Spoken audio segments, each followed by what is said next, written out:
someone wants to volunteer, this is also a great way to learn qualitative research methods firsthand. So certainly a good opportunity there too. So if you're interested in either being a participant to this study or being an observer, please contact me at robert.chantrell@student.adelaide.edu.au. Your contribution will help us achieve our aim to make software easier to install in future. So thank you for your consideration, and I certainly hope you sign up.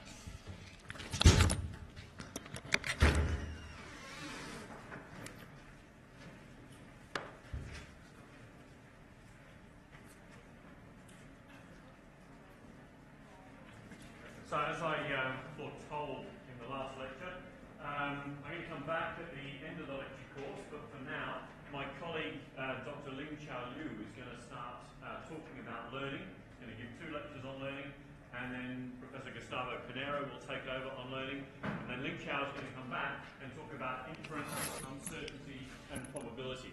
But please make Ling Chao feel very welcome. He's a new lecturer in the school, but very, very talented, and I'm sure you're going to enjoy his lectures. So I'm going to leave you in peace. Cheers, Ling Chao. Okay, thank you. Okay. Hi, everyone. My name is Ling Qiao. So as Yan introduced, this course actually has 3 parts. The first part is traditional artificial intelligence. The second part is learning, and the third part is uncertainty and inference. So today we are going to talk about the very first course of the learning. So we will introduce the concept of forms of learning. Okay, let's start.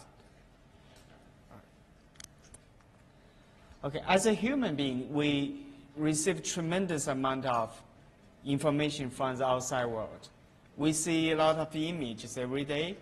We hear all sorts of sounds. We use our sense to feel the world and interact appropriately. But we do not just perceive and interact. We also learn and update our skills to interact with the world. I had my first child recently, and being a new father, I'm fascinated by the human's ability of learning.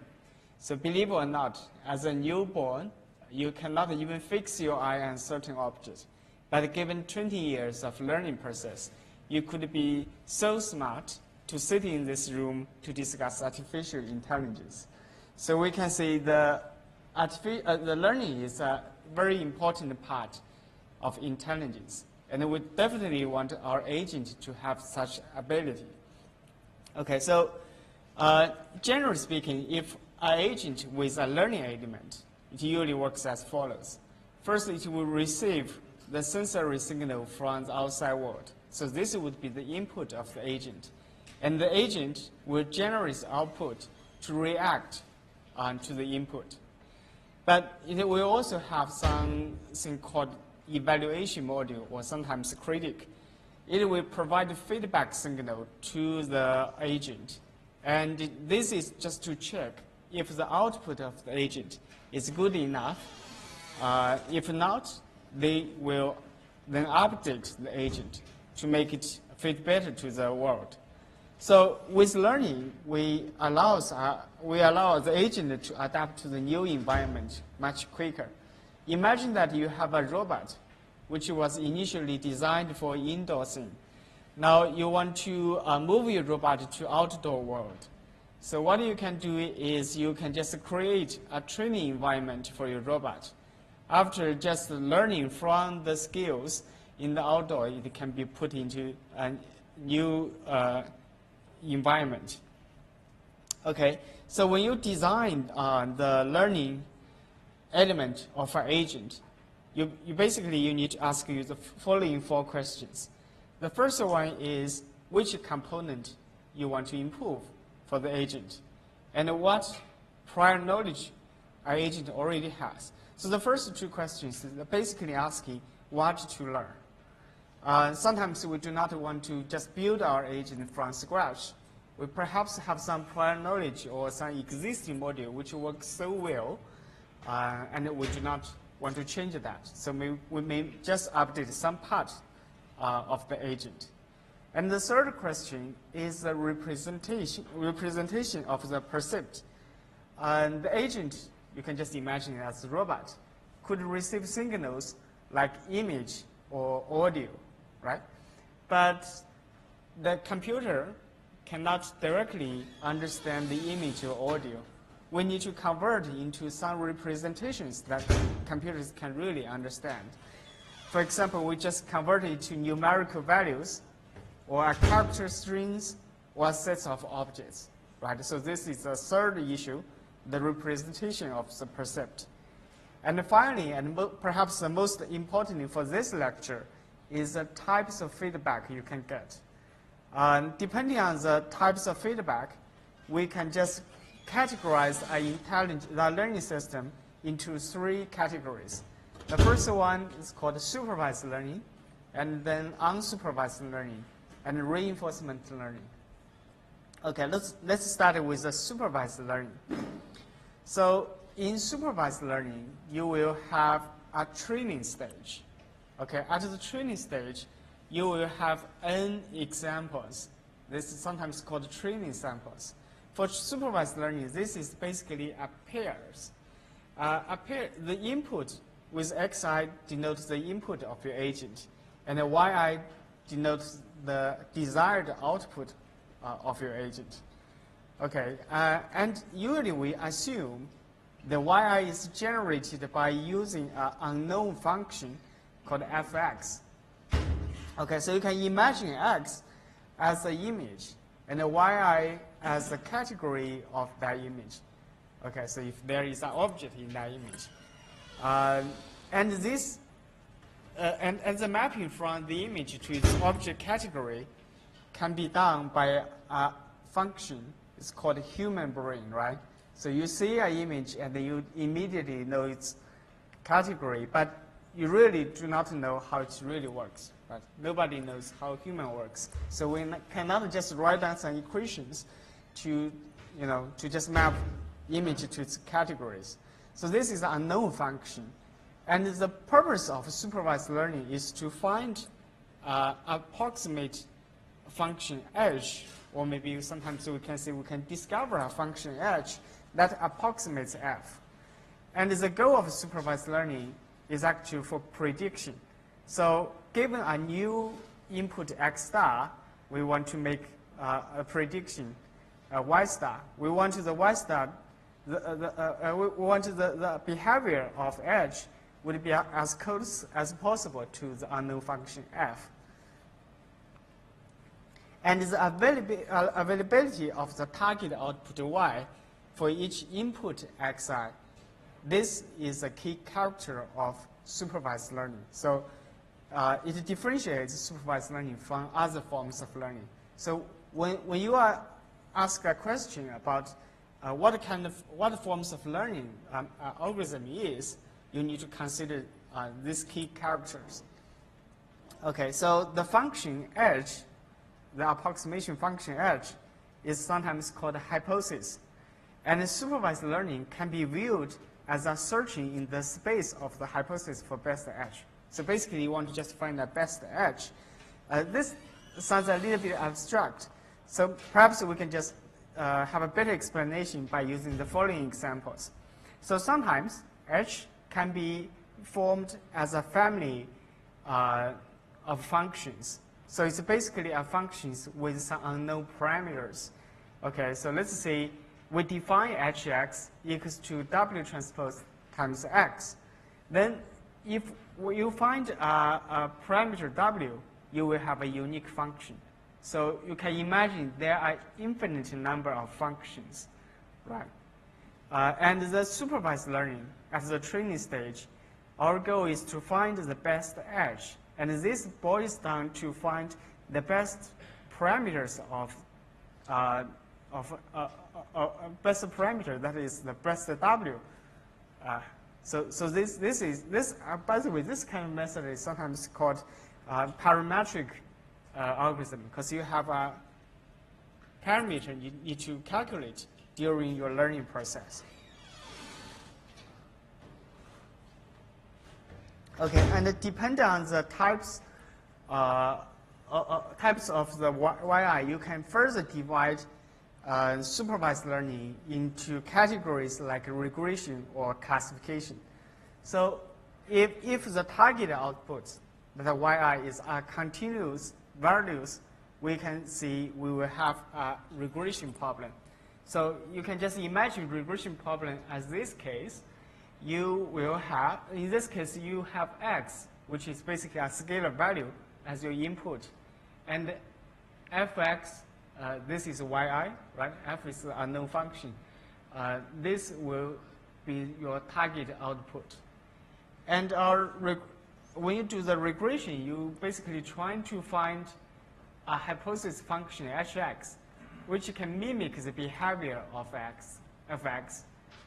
So when you input xi into this function, we want this output to be close to the original output. Okay, so this is the regression problem. And if the output is a nominal value or discrete class label, then we will have classification problem. So classification problem, in classification problem, the output would be a discrete value instead of a continuous value. But sometimes you can convert the regression problem into a classification problem if you just do some quantization on the output value. Okay, so this is just a commonly used trick for regression. Okay, so here we have an example of classification. So imagine that you want to identify the types of a flower. We can just take some measurement of the flower. For example, we can use the sepal length or the sepal width as a feature for your input. Okay, so in this case, each xi has two values, right? So this could be a two-dimensional vector. And you can just plot the input in a plane, right? So, and you can just denote the types of categories by using different colors. Okay, so the goal of building a classifier is just trying to separate the dots with different colors. Okay, now let's have a look at some more fancy example of supervised learning. I'm not sure if we can just read this sentence. So is this clear enough? Maybe I can just read it later. Okay, so imagine the yi. So in the previous example, the y is just a numerical value or just a discrete class label. But y can be more complicated. For example, it can be a sentence. So if your input is an image, the output is a sentence. This is sometimes called the image captioning problem. So what it does is, given an image, the computer tries to generate a sentence to describe the image. For example, in this image, the computer generated sentence is young man stand next to bicycle. Perhaps they are not young. But anyway, this is not 100% accurate, but it's still quite impressive. So another application of supervised learning is you can use it to do the analysis of sequence. For example, you can use supervised learning to predict the stock price. So in this case, what you are interested in is the stock price at time t. Let's say t is tomorrow. And you can use the historical data. It's like, for example, the price in the past 30 days as the input. And then you can just have a historical sequence, and you can just scan each time step, and it generates a lot of input-output pair. So the input is at time t, the past 30 days price, and the output is the price at time t, right? So you can then train a classifier, train a regressor. In this case, it's a regression problem because you're going to predict a numerical value in the future. You can train a regressor to do this kind of prediction. And here we have another example. This is sometimes called learning to count. So your input would be images with a lot of people. and the output would be the number of people in that image. Okay, so you can imagine this could be a simple regression problem or maybe classification problem if you quantize the number of people in that image. But this actually turns out to be quite difficult. So what people really do is they actually will generate a density map based on the image. Okay, this is ground truth annotation. With the density map, you can just easily calculate the number of people by summing the density map. So in this case, the training pair would be image and its corresponding density map. So this is the image in, image out mapping function. Okay, so this is still supervised learning. Okay, another category of learning is called unsupervised learning. So unlike supervised learning, for unsupervised learning, we do not have specific target output values. Okay, so for each samples, we do not associate with a target output. But unsupervised learning is more like to understand the inner structure of your data, or maybe to understand the generative process of your data. For example, you can assume all your data are coming from key clusters, right? Or maybe put it simply, key groups. But you do not know which sample coming from which group. So you can use unsuper learning to discover these grouping relationships. Okay, so the process of grouping your data into groups is sometimes called clustering. So this is a quite typical unsupervised learning. And this is another example of unsupervised learning. This is called topic models. Okay, so imagine you have lots of documents. Okay, this is just lots of articles. And in topic model, it's assumed there are k different topics, and each document could associate with one or more topics. For example, if this is an article talking about application of learning in agriculture, so it will cover two topics, right? So the first one is agriculture, and the second one is machine learning, right? So the topic model will automatically identify which words indicates which topics. So this is also automatically done. You do not provide labels to say this article has this topic, this article has another topic. You do not do that. So this is automatically done. So this is another example of unsupervised learning. So this is an interesting example. So in this example, your input is can be a painting or can be a realistic photo. And by using this method, you can just convert the style of your input image. For example, it will convert the painting from Monet to a realistic photo. So question, is this a supervised learning or unsupervised learning? Huh? Supervised learning. Why it's supervised learning? Because to train it, you would, let's say you're training a model to go from Monet to photo. Yeah, What yeah, you do is you give it pairs of photos that are labeled yeah, real photo and Monet. yeah, And then if you have lots of them, yeah, then you can learn.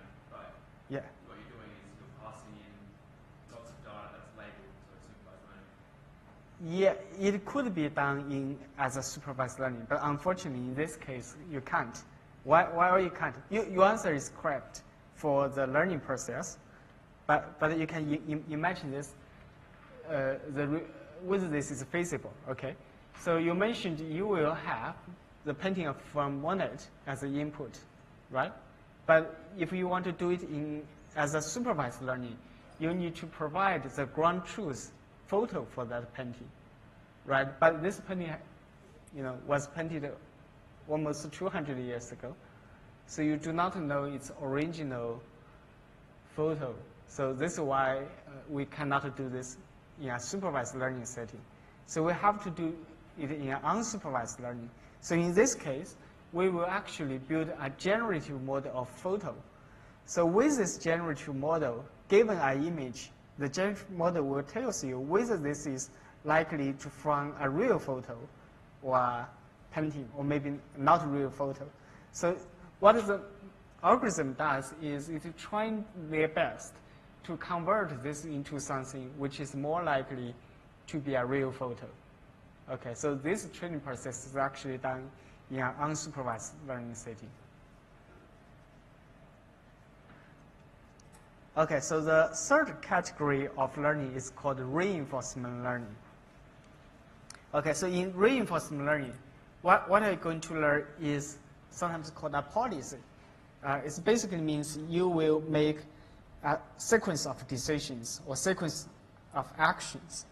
And after that, you will receive a reward, which indicates how good your action is. Okay, so, but there would be a delay between your action and reward. Okay, so imagine that if you want to train a robot to navigate, let's say, a maze, right?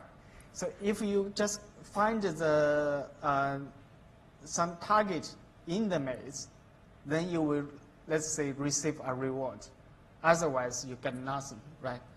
But in order to achieve this, you need to make a sequence of decisions, like at a given point, to right or to left, right? So you have to make such decisions. But there is no supervision for each point, right? So maybe you can't, you encounter the first crossover point, and then the system will not tell you go left or go right. You need to find out by yourself. Okay, so this is called reinforcement learning. So reinforcement learning differs from supervised learning in that there is no explicit input-output pairs, but they just have a reward after the sequence of actions. So this is a very famous example of reinforcement learning. This is called playing Atari computer games with deep reinforcement learning. So it combines our idea of reinforcement learning and deep learning. So the input of the agent would be the screenshot of your game. And the output is maybe just the operation of the game. So after training this system, the computer can actually play quite well. Actually, the ability will go beyond the human's ability to get a very high score in those games. Okay, another maybe more famous example is AlphaGo, right? So AlphaGo has a reinforcement learning component, and the reward for the game of Go is actually win or loss, right? So there is no supervision at each step to tell you how to play, right? So you just get the final result, and you need to figure out how to play each step by yourself. So this is called reinforcement learning. Okay, so now let's temporarily forget about those fancy examples about learning. Let's go back to the very basic regression problem. Okay, we will introduce an important concept called the complexity of the hypothesis. Okay, we will use regression problem as an example, but the principle we discussed applies to classification or even go beyond supervised learning. Okay, now you have this regression problem. So what is the best hypothesis? Let's say you want to fit those points. Let's first try linear hypothesis, which means your input is, you assume h is a linear function. Okay, so it works well for those 4 points, right? But it doesn't fit those 2 points. Okay, so it doesn't agree with all the points. Maybe we can try a better hypothesis, such as a nonlinear polynomial function. Okay, then we can get a better fitting. So we fit those 5 points, but there's still 1 point left out. So this is slightly better. And then we can just increase the order of polynomial function and we can get this blue curve. So in this case, all the points are fit. So this is sometimes called the hypothesis is consistent. So because it agrees with all your data. Okay, so is this the best hypothesis? Is this the best hypothesis? We don't know. How about this one?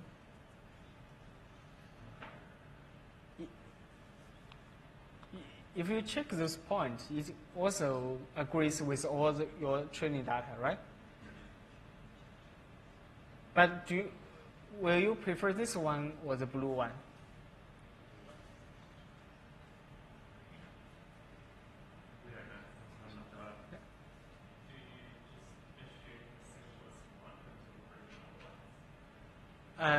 That's a good point. Okay, so yeah, I will talk later. Yeah, that's a good point. Actually, because the F is unknown, everything is possible, right? But in practice, we usually observed the following situation. So with the increase of your model complexity, like from the simple linear one to the very fuzzy yellow one, with the increase of the model complexity, we will find the constant decrease of the fitting error, right? But initially, if you test your hypothesis on new unseen data, you will find this will also decrease, right? But at a certain point, the testing error will actually increase, which means the very complex hypothesis doesn't agree with the real world. Okay, so sometimes we will use a principle called outcomes results, just as you pointed out. So it can be better explained by Einstein's quote. So everything should be made as simple as possible, but not simpler. So which means a hypothesis should, when we're choosing the hypothesis for regression, we prefer the simplest hypothesis that has consistent with data. Okay, and sometimes if we assume there are noise in data, we do not even want it fits all the data. We just want it fit to a threshold of error. Okay, but we still need to make a trade-off between the fitting error and the complexity of your hypothesis. There is actually no unique solution for this. Usually, we will put tuning parameters. Okay, so the learning objective is usually two terms. The first term measures how well your method fits your data. And you have another term to measure the complexity of your model. So basically, usually we have a trade-off parameters lambda there. And sometimes you have to handpick this, we call it hyperparameters. Okay. Okay, so that's all for the first part of this course. That's forms of learning. So do you have any questions? Okay, if no, we will move on to the next part. Okay, it's called the nearest neighbor method. So this is perhaps the simplest classification method. So it's basically a supervised learning. So the idea of nearest neighbor is that given a testing point, you will just find some points in your training set. And because for training set, remember in supervised learning, the training set, each sample is a pair, right? With xi and yi. So if you find the closest point is x star, let's say, then you can see the class label of your query point would be y star. So this is called the nearest neighbor search. And this is sometimes called a non-parametric learning method because you do not have model parameters, right? So in this case, the hypothesis edge, in the hypothesis edge, there is no parameters you need to calculate. Okay. And then another extension of nearest neighbor is called the key nearest neighbor. So in this case, you find the key nearest points instead of just the one. Okay, and then you will get k labels from your training samples, right? Then how to determine the label of your query point? You can simply find the most frequently occurred class labels. Okay, let's explain this. Okay, before giving the demo for the k nearest neighbor, let's just review the concept of distance. Okay, so when we're talking about the nearest neighbor or nearest point, what we need to do first is to calculate the distance between 2 points. So usually we will use Euclidean distance to do this calculation. So are you familiar with Euclidean distance? Okay, so perhaps I can just explain by using this example, okay? Let's say you have 2 vectors. To calculate Euclidean distance is simply just calculate the difference between each dimensions. And you just put a square here and sum them together, take square root. So this is very simple. Okay, so now let's have a look at an example of using k nearest neighbor to do the classification. Now let's use the flower data set. It's sometimes called iris data set. Now we have 3 different categories, and we use red, blue, and green to denote them. Okay, now let's see if we have a test point, z, and z is here. And let's say k equals to 5, so we do 5 nearest neighbors. So we find the 5 nearest neighbors, they are all labeled red, right? So we can see this query point, its predicted class label is red, and red corresponding to Centosa, this name of the flower. Okay, so this is the first example, and this is the second. So now let's imagine your query point is instead at this point, and you still find 5 nearest neighbors. And in this case, they are not all blue or green. So we have 4 blue and 1 green.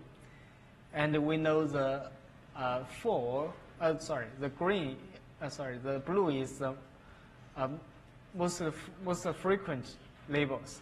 Okay, so then we can just predict the class label of this point as blue, which corresponding to Virginica, this is the name of flower. The last example, you have a point here, and this one is actually a little bit complicated because you have 3 green dots and 2 blue dots.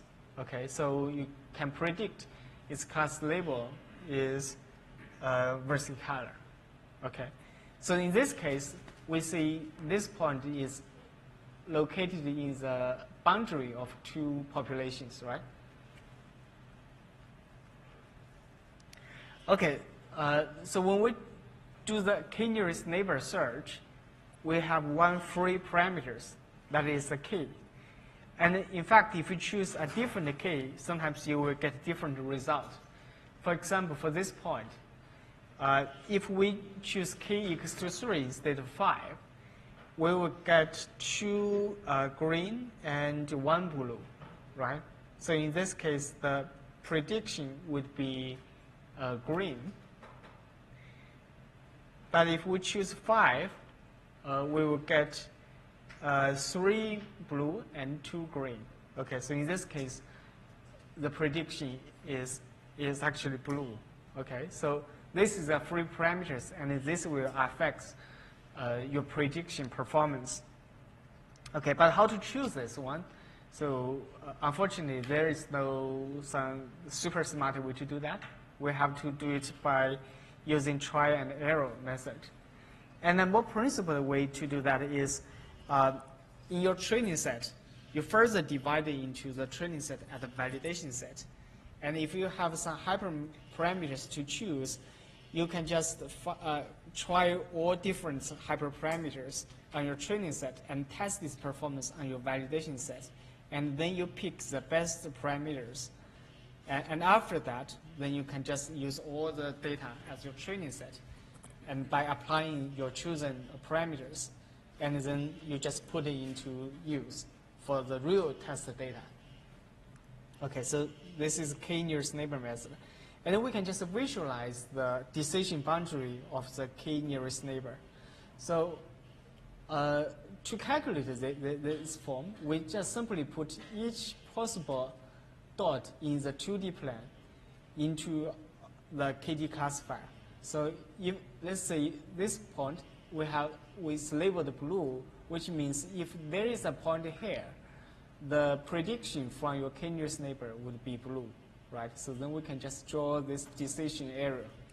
So we can gradually increase the number of k's.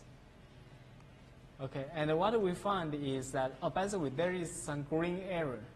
This area means there is no unique mode labels. Means if you let's say, if in this case, X550 maybe not a good example, means there is no one class label which is most frequent. You probably have some ties. Okay, it's like you have two. Let's say you have two green, two blue, but just one red. So you cannot find which one is most frequent. So this is for the green area. Okay, so we can find that with the increase of k, the hole in the decision area is actually merged, but we will have a larger and larger green area. Okay, so do you have an idea why is this case?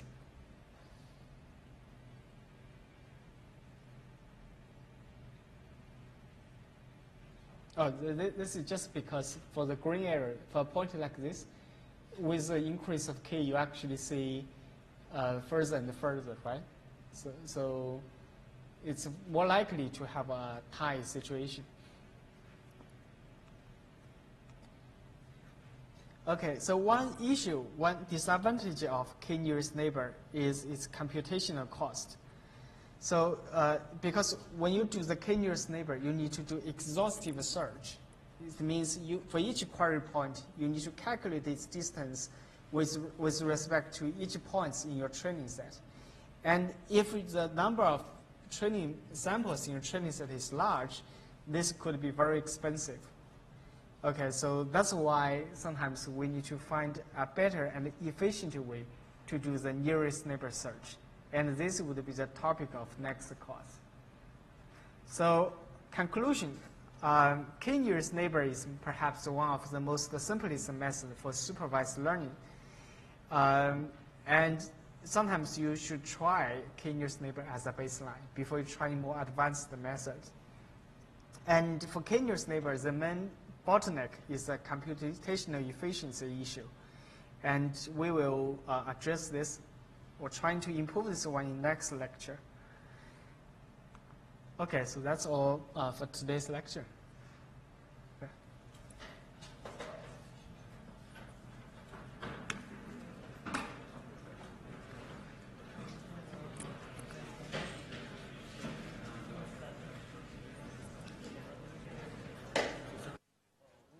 Automark system online. Sorry? The automark system online. We have to test our. Automark test system. Yeah. I will ask you.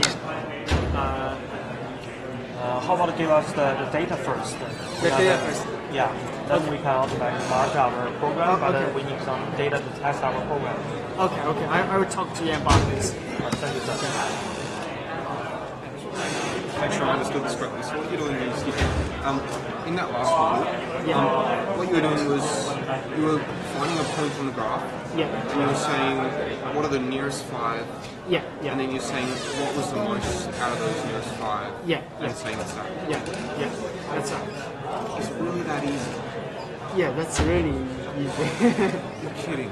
I've been looking I got a bunch of albums recently from Yeah. And I was looking, and it was all these mathematical models.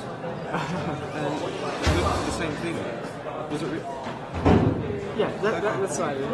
Actually, the k-nearest neighbor, although it looks very, very simple, very, very light, it actually performs quite well if you have sufficient large number of trains. It's extremely hard. Yeah. Yeah. It takes a lot of.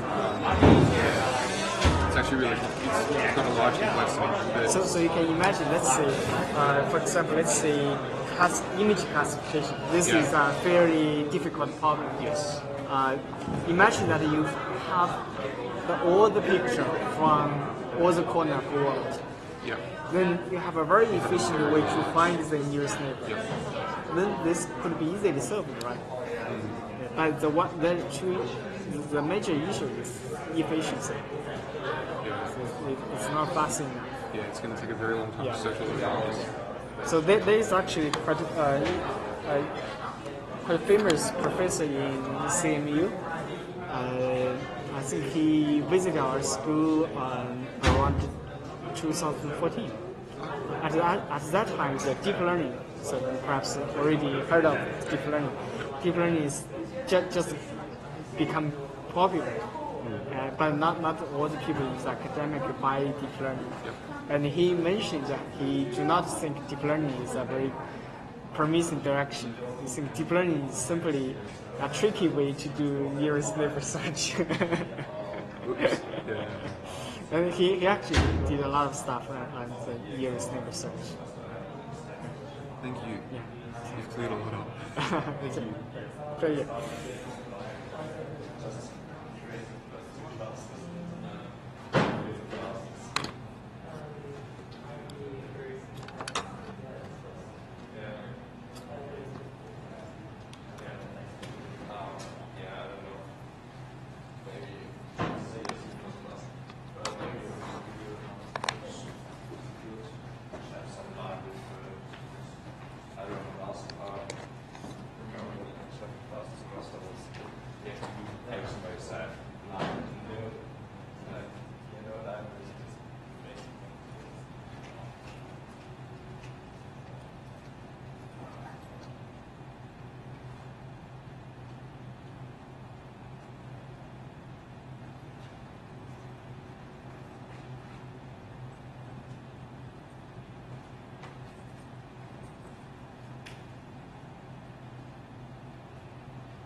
much to say. I'm just going to go with the whole thing of if your boss tells you to push out product without testing it, then